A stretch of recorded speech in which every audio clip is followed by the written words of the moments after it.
In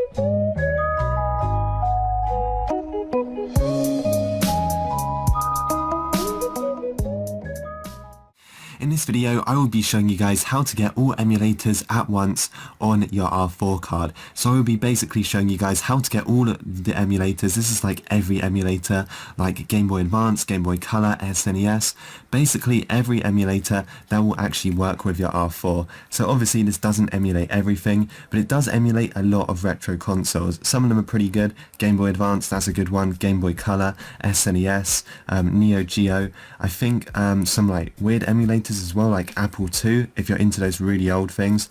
So yeah, that will work on these, and this pretty much works on any DS, so DS Lite, DSi, or 3DS, and this also works on any R4 card. So if you have a newer one, like a 2018 one, or if you've got an older one like this, it should work perfectly fine. All you want to do is get your R4 card, you want to go and remove your SD card, and now you need one of these SD card adapters. So we're going to go and connect this, and then we're going to go and connect this adapter to my computer, and I will show you guys what to do from there.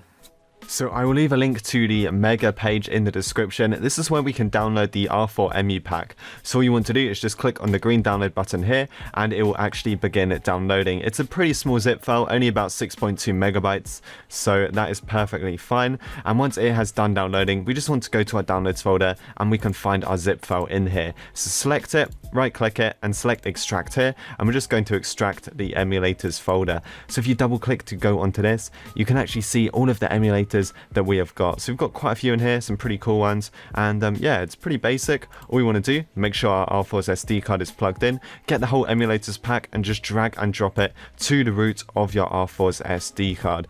And then we're just going to wait. Just wait, maybe just like a few seconds, and this will actually start copying across. Okay, so once it is done copying across, that is literally it for your computer, except for one more thing, and that is the ROMs folder. You must have a ROMs folder on the root of your R4 card. It's very easy. Right click, new folder, and call it ROMs. Now this is where you put the ROMs for each of the emulators. So I've got a Game Boy game, I've got another Game Boy game, and I've got a Game Boy Color game. So you will need to get games for all of these emulators, well, just the ones you want. So currently I've got games for the Game Boy Color emulator. Obviously if you want Game Boy Advance games, you can get ROMs for that, and the other stuff. So yeah, that is literally it. We can now disconnect our R4 card from our PC, and we can put it back into our DSi.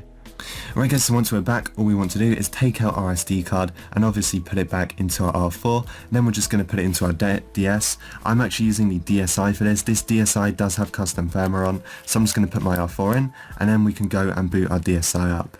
Okay, so on our DSi, this is what my R4 comes up like. It comes up with like a SpongeBob game, which is a bit weird, but all we want to do is obviously just go and start it up. And once it loads up, we will just be looking for the emulators folder. Now obviously everyone's R4 is different, but you just got to scroll around and look for it. Here it is. It came up straight away for me, just called emulators. We can press A to go onto this, and we can see we've got all of our folders in here. So we've got Apple II, ColecoVision, I'm not sure what that is, Game Boy Advance, we've got Game Boy Color. The Game Boy Color emulator does also emulate original Game Boy. So we've got NES, Neo Geo, SNES, we have got Sega Game Gear, Sega Genesis, also known as Sega Master System, and we've got ZX Spectrum. Maybe there are some more emulators, and if I find them I will try and add them, but these are like the main ones. These are the ones which are the best. Let's give Game Boy Color a try. So once you choose your emulator, all you want to do is press A on it, and you're looking for the folder inside. As you can see, this is .nds. Basically any of the .nds files are probably the main emulator folder. So we're just going to press A, and it's going to go and boot up the emulator. Now I know I mentioned that ROMs folder on the root. Here is mine. Make sure you create one. We're going to press A, and then we're going to select a game. So I'm just going to choose something random. What did I choose? James Bond or something like that. So we're just going to press A to boot that up, and then there you go. We have got this is original Game Boy, and then there you go. We've got original Game Boy games playing on our DS. This is actually a DSi, and they work perfectly fine. Pretty much all of these work perfectly fine, except for Game Boy Advance. The Game Boy Advance one can actually be like a bit laggy, just because it's like really glitchy and stuff like that. But I think James Bond, this seems to be working fine. Sound should work as well.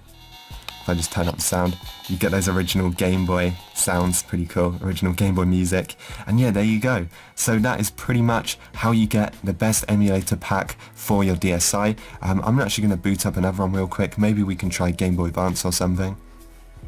Okay, so back on here, with the Game Boy Advance one, you actually launch up this, it's called homebrewmenu.nds, I don't know why, it's a bit weird, and then we can go into ROMs, it's pretty much the same thing, and I don't think I have any Game Boy Advance ROMs, that might be an issue.